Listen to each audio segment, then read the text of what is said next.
அனைவருக்கும் வணக்கம். கிரகணத்தன்று சூரியன் வலுவிழக்கும் தருணமாக சூரிய கிரகணம் அமைகிறது. வருகின்ற 21ஆம் தேதி சூரிய கிரகணம் நள்ளிரவு 11 மணிக்கு துவங்கி அதிகாலை 3:30 மணி வரை நடைபெறுகிறது. அப்படி கிரகணம் நடைபெறக்கூடிய வேளையில் என்ன செய்ய வேண்டும், என்ன செய்யக்கூடாது, எளிய பரிகாரத்தின் மூலம் வீட்டில் உள்ள இந்த 4 பொருட்களை பயன்படுத்தி வளமான வாழ்க்கையை அமைத்து கொள்ளக்கூடிய வகையில் என்னவெல்லாம் செய்யலாம் என்பதை ஆராய்ந்து பார்க்கும் போது இந்த வேளையில் உறுதியாகவே சூரிய கிரகணம் வருகின்ற 21ஆம் தேதி ஏற்படுகிறது. இரவு நேரம் என்பதால் இந்தியாவில் சூரிய கிரகணம் தென்படாது. அதோடு மட்டுமல்லாது கிரகணம் நடைபெறக்கூடிய நேரம் என்பது இறைவனின் ஆற்றலையே குறைக்கக்கூடிய அளவிற்கு சக்தி பெற்றதாக பார்க்கப்படுகிறது. வருடத்திற்கு 2 முறை நடைபெறக்கூடிய சூரிய கிரகணமும் சந்திர கிரகணமும் கவனத்துடன் அணுக வேண்டிய ஒரு அமைப்பாக பார்க்கப்படுகிறது. அதிலும் குறிப்பாக இந்த வேளையில் நீங்கள் நினைப்பதை காட்டிலும் அதிரடியான மாற்றம் பெற வேண்டும் என்றால் கிரகண தோஷங்களை நீக்கினால் உங்களுடைய வாழ்வில் மகிழ்ச்சி அமைவதோடு நிறைந்த நன்மையும் முன்னேற்றமும் அபரிவிதமாக கிடைப்பதற்கான அற்புதமான வாய்ப்பும் சந்தர்ப்பமும் உங்களை தேடி வரும். எனவே கிரகணத்தின் போது அதிக கவனத்துடன் இருங்க.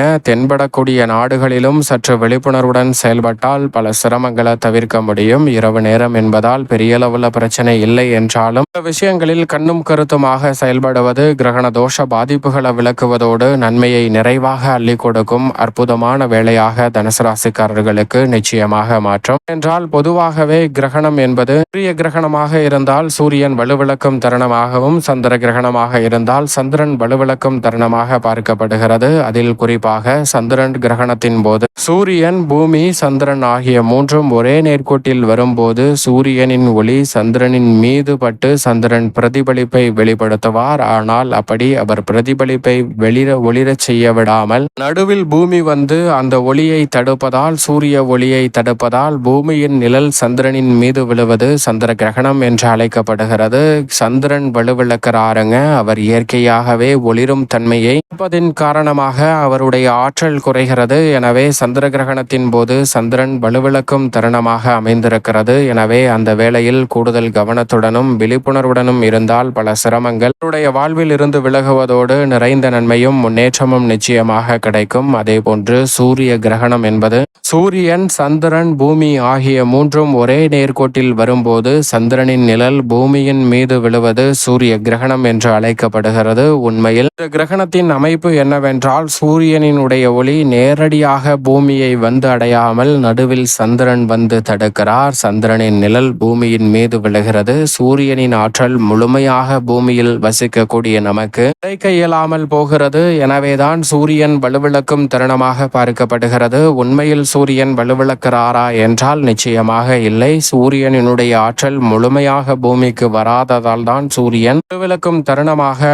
நாம் கணித்து கொள்கிறோம். எனவேதான் இந்த வேளையில் சூரியன் வலுவிழக்கக்கூடிய வேளையில் அதிக கவனத்துடன் இருந்தால் பல சிரமங்களை தவிர்க்க முடியும். அப்படிப்பட்ட இந்த தருணத்தில் கிரகநிலைகளின் அமைப்பு எப்படி இருக்கிறது என்று பார்க்கும்போது உறுதியாகவே இந்த வேளையில் மிகவும் வலுவாக கர்மஸ்தானம், தொழில் ஸ்தானம், ஜீவனஸ்தானம் என்று சொல்லக்கூடிய 10ஆம் இடத்தில் வலுவாக வலம் வருகின்றன சூரியனும் சந்திரனும். இடத்தில் 10ஆம் இடத்தின் அதிபதியான புதன் உச்சம் பெற்றும் ஆட்சி பலம் பெற்றும் வலம் வருகிறார். எனவே நினைப்பதை காட்டிலும் பல அதிரடியான வாய்ப்புகளும் சந்தர்ப்பங்களும் இந்த வேளையில் 3 கிரகநிலைகள் தொழில் ஸ்தானம், கர்மஸ்தானம் என்று சொல்லக்கூடிய 10ஆம் இடத்தை வெளிப்படுத்துவதால் உறுதியாகவே உங்களை தேடி வருகிறது. 9ஆம் இடமான பாக்கியஸ்தானத்தில் மோட்சக்காரகரான கேதுவுடன் இணைந்து சுக்கிரன் வலம் வருகிறார். சுக்கிரன் 9இல் இருப்பது பல வகையில் அதிர்ஷ்ட யோகங்களை நிறைவாக அள்ளி கொடுக்கும் அற்புதமான அமைப்பாக பார்க்கப்படுகிறது. அதே வேளையில் மிகவும் வலுவாக வெற்றிக்கு உரித்தான 3ஆம் இடத்தில் நிழல் கிரகமான ராகு வலம் வருகிறார். ராகு 3இல் இருப்பது முன்னேற்றத்திற்கு முட்டுக்கட்டையிடக்கூடிய காரிய தடைகளை தகர்த்தெறியும் ஒரு சிறந்த அமைப்பாக நிச்சயமாக பார்க்கப்படுகிறது. 4ஆம் இடமான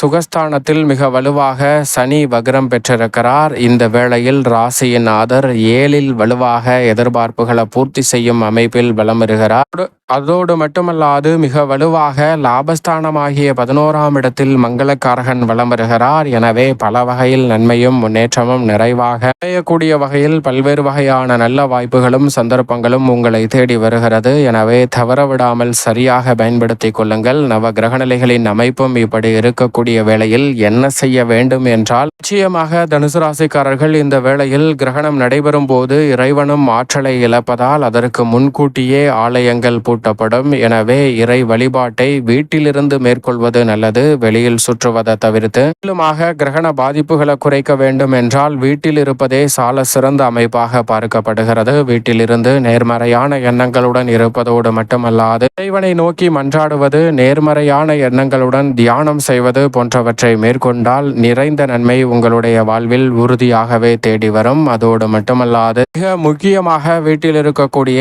தர்ப்பை மற்றும் துளசி ஆகிய 2 பொருட்களை எடுத்து வைத்துக் கொள்ளுங்கள். கிரகண தோஷங்களை நீக்கக்கூடிய வகையில் இந்த 2 பொருட்களுக்கும் மிக சக்தி வாய்ந்த ஆற்றல் பொதுவாக உண்டு. எனவே இந்த 2 பொருட்களை தவறாமல் எடுத்து வைத்துக் கொள்வது நல்லதாக அமையும். என்ன செய்யக்கூடாது என்றால், நிச்சயமாக வெளியில் சுற்றுவதை தவிர்க்க வேண்டும். தேவையற்ற பயணங்களை மேற்கொள்வதை தவிர்க்க வேண்டும். இந்த கிரகணம் நடைபெறும் போது மிக முக்கிய பயணங்களை துவங்குவதை அறவே தவிர்ப்பது நல்லது. தவிர்க்க முடியாத பயணம் என்றால் அதற்கு முன்னதாகவே துவங்கி விடுங்கள். அந்த நேரத்தில் கிரகண தோஷங்களையும் பாதிப்புகளையும் குறைக்கக்கூடிய தர்ப்பை மற்றும் துளசியை உடன் எடுத்து செல்லுங்கள். அதோடு மட்டுமல்லாது உணவு சமைத்தல், காய்கறிகளை வெட்டுதல் போன்ற பணிகளை மேற்கொள்ளக்கூடாது. கிரகணம் நடைபெறும் வேளையில் தண்ணீர் குடித்தல், உணவு சாப்பிடுதல் போன்றவற்றையும் தவிர்ப்பது நல்லது. ஏனென்றால் செரிமான கோளாறுகள் உள்ளிட்டவை வரலாம். அதோடு மட்டுமல்லாது மிக முக்கியமாக கூர்மையான ஆயுதங்கள், உபகரணங்களை பயன்படுத்தக்கூடிய பணிகளை தவிர்ப்பது நல்லது. இரவு வேலை என்றாலும் கூட இந்த வேளையில் இரவு பணிகளை மேற்கொள்கிறவர்கள் சற்று கவனத்துடன் இருங்க. அது மட்டுமல்லாது சுப காரியங்களை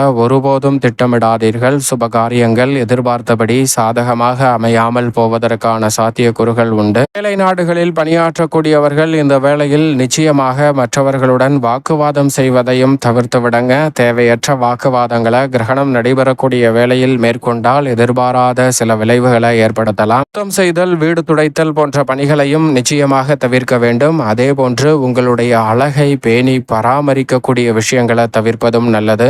வெட்டுதல், முடி வெட்டுதல், பல் துவக்குதல் போன்ற பணிகளை தவிர்த்து விடுங்கள். குளித்தல் போன்றவற்றையும் கிரகணம் நடைபெறக்கூடிய வேளையில் நிச்சயமாக மேற்கொள்ளக்கூடாது. அது நிறைந்த நன்மையை கொடுக்காது. தூங்காமல் விழித்திருந்து தியானம் செய்வது நல்லது. அல்லது இரவு வேலை என்பதால் ஓய்வெடுத்தாலும் பெரிய அளவில் பிரச்சனை இல்லை. இதைவிட மிக முக்கியமாக வெறும் கண்களால் சூரிய கிரகணத்தை பார்ப்பதை தவிர்க்க வேண்டும். என்றால் சூரியன் மிகவும் சக்தி வாய்ந்த ஆற்றல் பெற்றவராக பார்க்கப்படுகிறார். அப்படி வெறும் கண்களால் பார்ப்பதால் சில பாதிப்புகளை சந்திப்பதற்கான சூழல் உருவாகலாம். சந்திர கிரகணம் என்றால் வெறும் கண்களால் பார்க்கலாம். அதனால் பெரிய அளவில் பிரச்சனை வராது. ஆனால் சூரிய கிரகணத்தை நிச்சயம் வெறும் கண்களால் பார்ப்பதை தவிர்த்துவிட்டு உபகரணங்களை பயன்படுத்தி பார்க்கலாம். அதனால் பிரச்சனை இல்லை. இப்படி கிரகணம் நடைபெறக்கூடிய வேளையில் சில நிகழ்வுகளில் கவனத்துடன் இருங்க. கிரகணம் முடிந்ததற்கு பிறகு தவறாமல் செய்ய வேண்டிய பணியாக பார்க்கப்படுவது வீட்டை சுத்தம் செய்து குளித்து விட வேண்டும். குளித்ததற்கு பிறகு உறுதியாகவே வீட்டில் இருக்கக்கூடிய தண்ணீர், அதில் சிறிதளவு மஞ்சள், வீட்டில் இருக்கக்கூடிய தண்ணீரையும் அதில் சிறிதளவு மஞ்சளை கலந்து வீடு முழுவதும் தெளிப்பது நிச்சயமாக கிரகண தோஷத்தினால் ஏற்படக்கூடிய பாதிப்புகளை விலக்கி நன்மையையும் முன்னேற்றத்தையும் உங்களுடைய வாழ்வில் அள்ளி கொடுக்கக்கூடிய வகையில் பல வாய்ப்புகளையும் சந்தர்ப்பங்களையும் உருவாக்கி கொடுக்கும்.